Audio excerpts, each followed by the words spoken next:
এমন দিন যেন কারো না আসে। দীর্ঘ 12 বছর পর বিদেশ থেকে দেশে আসছি বিয়ে করার জন্য।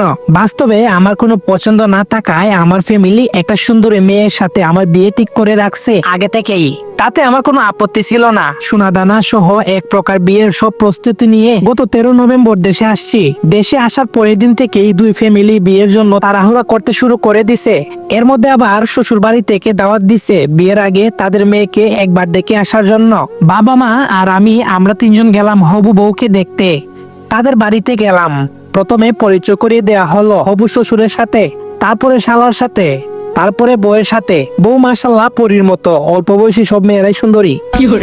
অতঃপর পরিচয় করিয়ে দেয়া হলো আমার হবু শাশুড়ির সাথে। এখানেই ঘটলো বিপত্তি।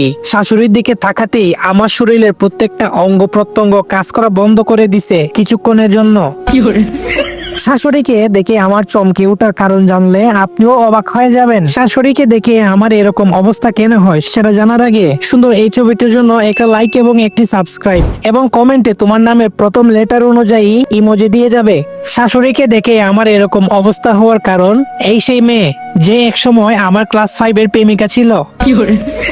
নবম শ্রেণীতে যার বিয়ে হয়ে যায় এবং সে এখন আমার শাশুড়ি হতে যাচ্ছে।